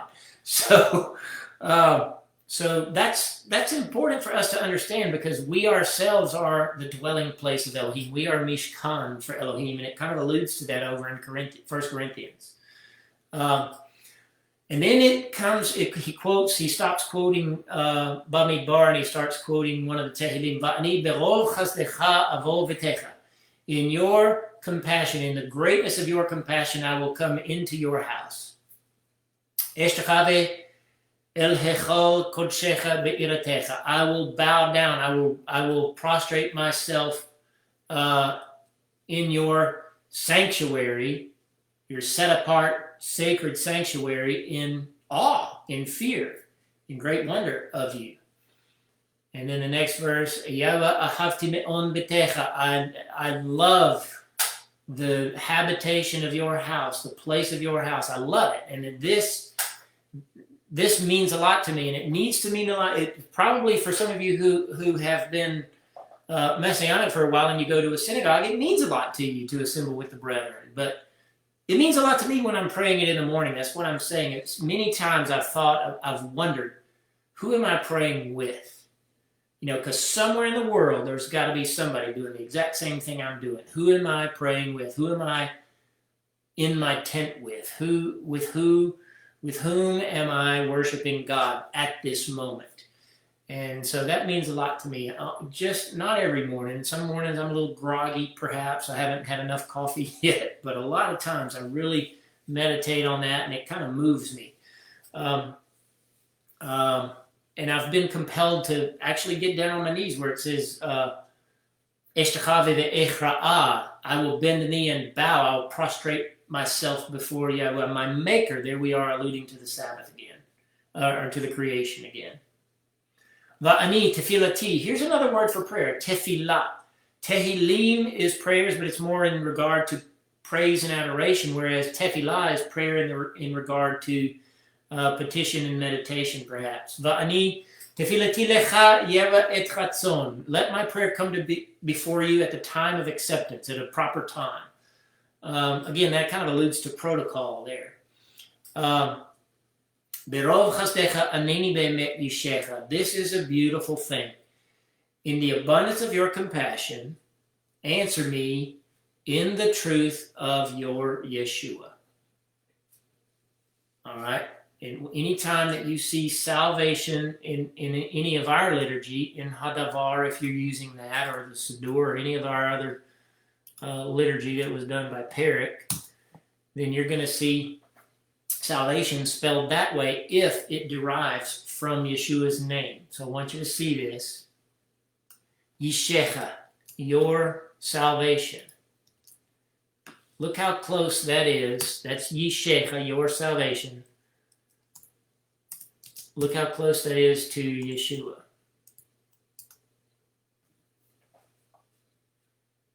It's just one letter off. Any thoughts or comments about that? That brings us to Kaddish. Kaddish is a later prayer. It was probably written, it's in Aramaic. I don't know if many of you knew that, who have heard it for a while. That's why the words kind of sound slightly different. Aramaic is a sister language to Hebrew, very closely related. I learned Aramaic simply by having studied Hebrew and reading an Aramaic text side by side with a Hebrew text, the Brit Chadashah. I'm not fluent in it, but I can recognize a lot of words because they're very similar to Hebrew. I've learned sort of intuitively the prefixes and the declensions and the sort of the verb patterns just by seeing them so often, because those are slightly different than Hebrew, but you can pick up on them pretty quickly. So Kaddish it's on page 10 and 11 in our Siddur, and it's a prayer that is done, and you'll see it if you're looking at the Siddur. It says for congregation and mourners. It's a prayer for a mourner. It's someone who has lost someone. And so traditionally in our synagogue, we will, if we know that through the week someone that we love has lost a loved one, then in Shabbat we will say Kaddish. The reason that we don't do it all the time is this, and a lot of people may not know this, but Jewish people will go on the anniversary of mom's death to the synagogue, and that'll be the only time they'll go during the year, other than Yom Kippur. That'll be the one day of the year that they go. And they know that they can go to any Jewish synagogue because they say Kaddish every week. We don't want people living in mourning all the time. We're told in Thessalonians not to mourn like those who have no hope, and our hope is in Yeshua. So I'm not going to mourn perpetually. And I'm not going to, me as a leader in the congregation, I'm not going to allow someone in the congregation to mourn perpetually. I try to encourage them, get your grief out, get it over with, and move on with your life. To stay in a state of mournfulness is not healthy, and it's not godly. And so this prayer kind of encourages you to that, because it ignores the fact, it almost seems, that you're in mourning. It says for congregation and mourners, and you can look in just about any Siddur over the last 600 years, and that's what it says. That's what it's for, and that's traditionally when it's done and why people say it. And in most Jewish synagogues, just the leader is going to speak the most of it, and the only part that the congregation speaks is the Amen. Okay? We allow everybody to say it with us because we're all Kohanim. But so I'm not going to read the whole thing in Hebrew. It's got some patterns in it. Yet it is one of the daily prayers. I don't say it every day, Joe. It is one of the daily prayers. And that's kind of, again, we want it in the Siddur because it's hard to memorize for most people. But I don't say it every day. I say it on a once-a-week basis, and then I say it when I know. I say it on Sunday when I do my prayers at the beginning of the week, because somewhere in the world, in the body of Messiah, someone is mourning. So I acknowledge that. But at the same time, we're told not to mourn, and I've told this story before, but, I went for most of my life up until I was about 47 years old. I think I was 47 when it happened. without ever having lost anyone. The only person that died in my early life was my great-grandmother, and I wasn't fond of her, and I didn't know her real well. She died when I was about 11 or 12 years old. So I never experienced any death of anyone close to me until I was about 47, 48 years old, somewhere along there. And I lost my uncle in December of 2006. I lost my dad on January 4th of 2007, my mom on February 24th of 2007, my grandmother on April 26th of 2007, and my grandfather on December, I want to say the 9th. It was right, my birthday is on the 7th, and I want to say he died right around the 9th or 10th of December. I can't remember. It was somewhere right around my birthday, though. So I could have mourned the whole year just about. and I was barely over the mourning that I was going through with my dad when my mom died. And my mom was the one that hit me the hardest. And I was learning the Torah at the time. As a matter of fact, I was just finishing up yeshiva at the time. Finishing up, and I was ordained in March. My mom died in February. So I was at the end of the road of studying yeshiva and proving Hebrew scholarship and all that kind of stuff. And I understood that mourning in the Torah is limited to 30 days. And so I lived that out when my mother died, because for 30 days, my mother and I were close. I loved her dearly. It was difficult when she passed. I kid you not, I dreamed about her, because when she died, she had leukemia for 5 years, nearly died 2.5 years before that, and then had a hematoma before she died, and had a mohawk. They cut off, her hair was like mine, but way long. And they had cut all that beautiful hair off and given her a mohawk and a big old scar where she had brain surgery that I had to decide for. And that's how I saw her leave this world. The hair had started growing back a little bit, but, she was sick. And so for 30 days, I had dreams of her in her beauty. She was a beautiful woman. She was model material. She modeled in Hawaii, as a matter of fact. After having 5 kids. My mom was a beautiful woman. And I saw her for 30 nights in my dreams in that state, in beauty and in joy and in laughter. She was a funny woman. She was fun. She was energetic. And I just saw that over and over and over again for 30 days. And then it stopped, and my grieving was over. And you can ask my wife how hard I mourned the moment I put her in the ground. So mourning is you got to get it out. And so that's why when someone is, and it's a way to honor the person who has lost someone. And sometimes they're not even in the synagogue, but we do it anyway. What is it all about? Tracy said, it's all full of praise. And that's kind of the point, is you want to get through something that hurts you and gives you grief and gives you pain. Force yourself to praise. Bless Yahweh, O my soul, and all that is within me. Bless his holy name. That's what David said. David was going through horrible times when he wrote that song. Baruch nafshi et Yahweh. Bless him, oh my soul. He's talking to himself. I posted a bit, Daniel Crouch is on here, and I'm Daniel Crouch. I posted it. So I said to myself, I'm not talking about that. Talk to your soul. Tell yourself to worship him. And that's what the Kaddish is to praise through the grief that we're having. So you can look at that, and it's all it's talking about. And especially that part, Yit Barach, Yishtabach, Yit Pa'av, Yit Korman, Yit Naseh. What is all of that? That's in the reflexive tense, which means it's a back and forth direction of the verb. And so I'd have to look at that carefully to make sure that it's either in the hipalel or the hifil, I think, tense, which both of those, I'm pretty sure it's the reflexive, the hipalel, where the direction, it's bidirectional. And so, but all of those words in there are praise, glorify, honor, exalted, over and over and over again. I'm grieving here, but I'm still going to praise Elohim. Let his great name be blessed forever into all eternity. And I'll say amen. So, and then quoting from Nehemiah, he who makes peace in his heights, may he make peace upon us and upon all Israel. And I'll say amen. Because, all over the world, somebody is mourning at any given time of the week. Some people might want to say it every day. Again, I prefer not to because of the premise not to mourn perpetually. But certainly when it's fresh, it's proper. As a matter of fact, we have a friend who may or may not be watching. Again, I can't see all the names. I haven't seen a comment from him, who lost someone very dear to him not so long ago. And I prayed Kaddish for many days because this person was hurting and I knew it. And so on their behalf, almost by proxy, I was praying Kaddish, hoping that they would be able to praise Elohim through that severe pain. And it was a pain that I wouldn't want to endure. So I felt good joining them, hopefully lifting them up in that manner. Any thoughts or questions about that?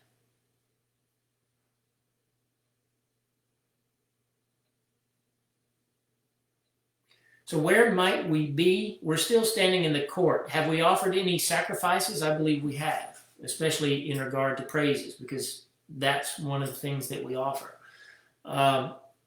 So we've kind of entered into that mode now. We've gotten to the altar, you might say, in the progression of our prayers when we get to this point.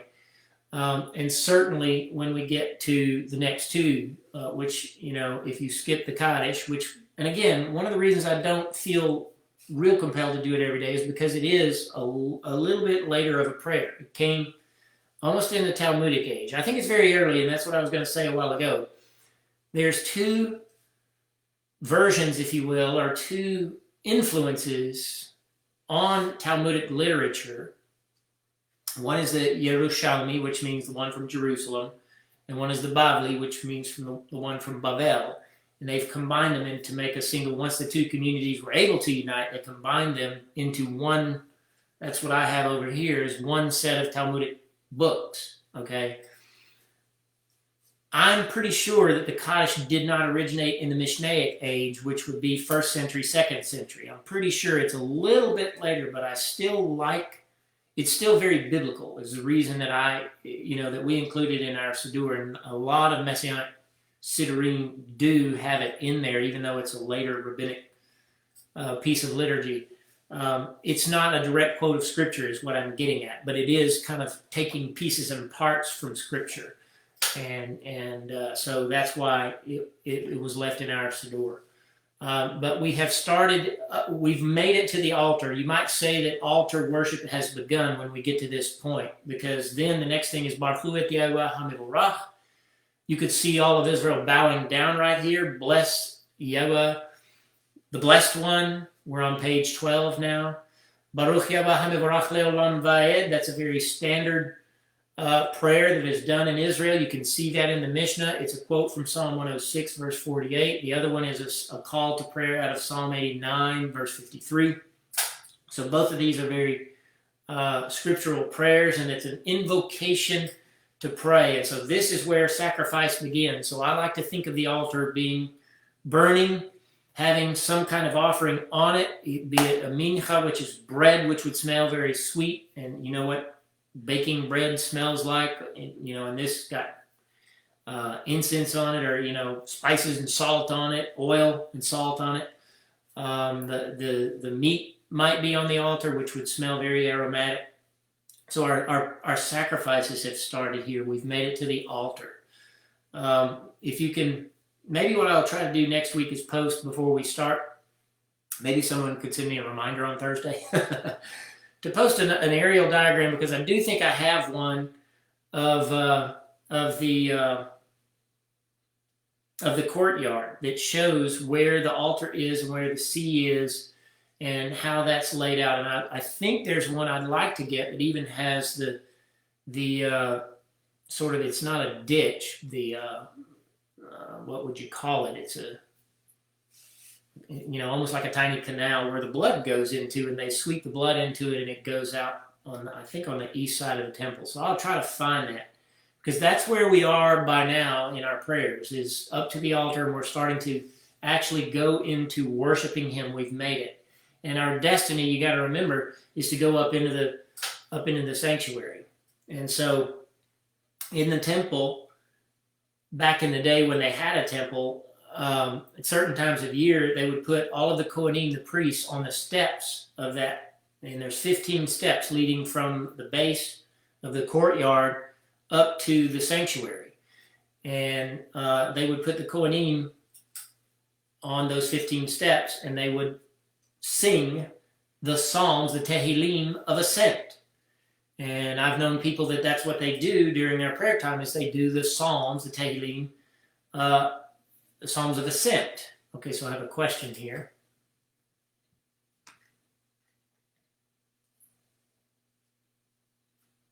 I'm not sure I understand your question. When you're doing the daily prayers, you do the daily prayers. When you're doing the Shabbat prayers in the synagogue, you do the ones that are for Shabbat. Don't change the order. I'm not sure I'm understanding the question. They're very similar, but the difference, Joe, would be because when you're doing your daily prayers in your home, you're not actually doing the rites of the synagogue, where you're going to open the Torah scroll and you're going to do, are you with me? You're going to do things slightly differently, so there's no need to try to reenact that in your home. Hopefully that makes sense. I'm preferring to go through the synagogue prayers, because to me they're more important, and you are actually in the synagogue, which is a replica of the temple, which is a replica of heaven. That's why I'm doing it this way. Hopefully that makes sense. I told you that prayer is a preparation for warfare. And so we've made it to the altar. We've offered up either Kaddish or the Baruch Hu, a call to prayer, and then we start praying. Al tira mipachad pitom. Do not fear when sudden terror strikes. Mishoat reshaim kitabo. And so some of you know this, that the Jewish people call the Holocaust the Shoah. Are you Shoah?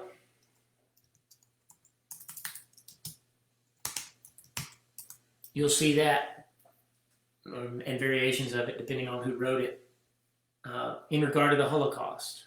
Do not fear sudden terror, nor the Shoah of the evil ones. Because it will come. And so this is our Jewish people quoting Mishlim, Proverbs chapter 3, verse 25, and Yeshayahu chapter 8, verse 10.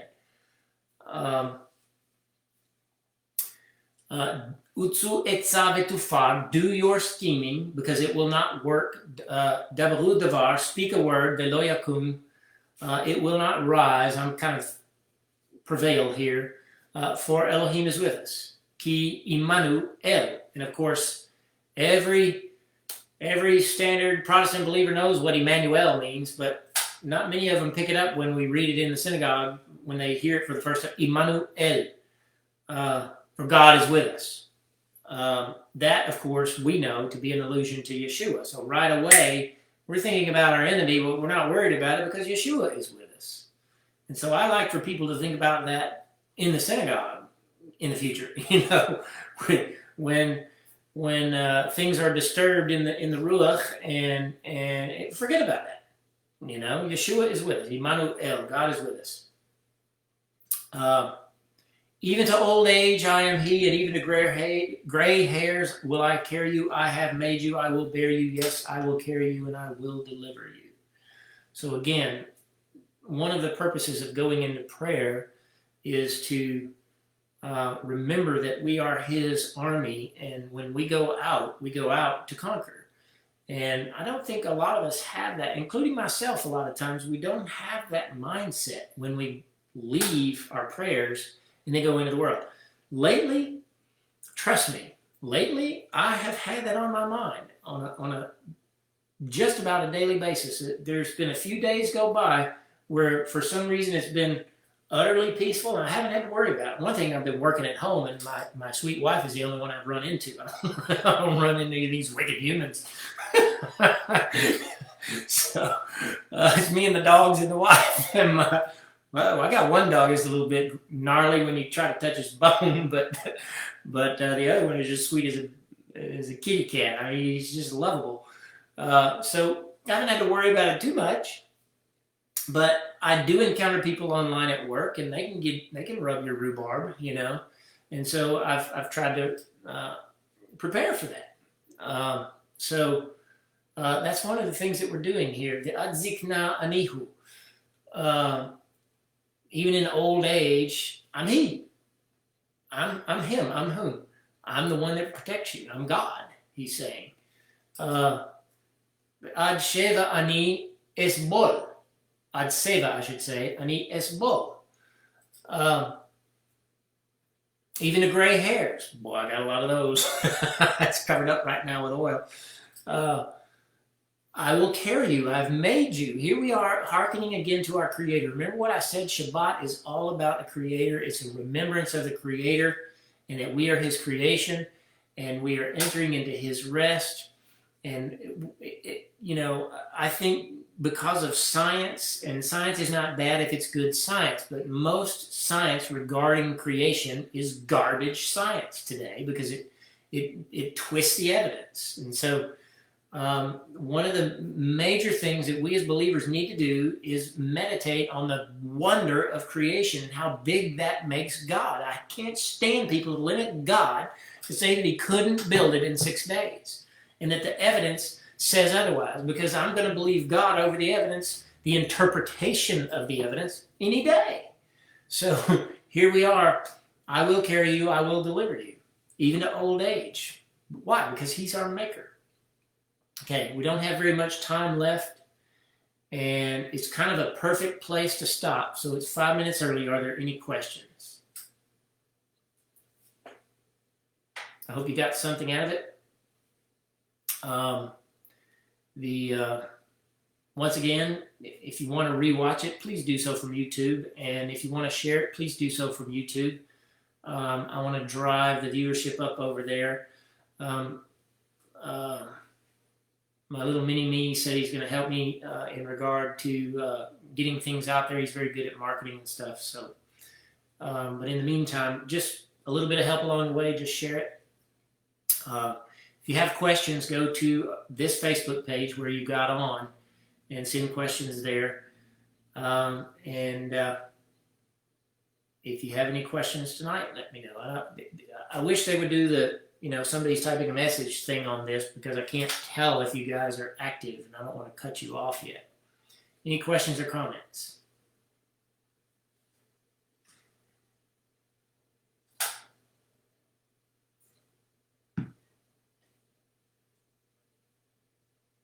I have to wait a bit because of the lag, so I'm going to wait.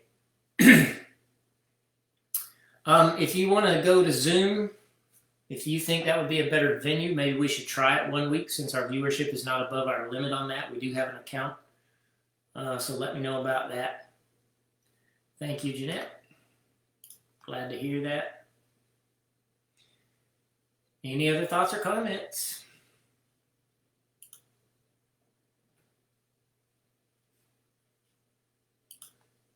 Thank you, Betsy.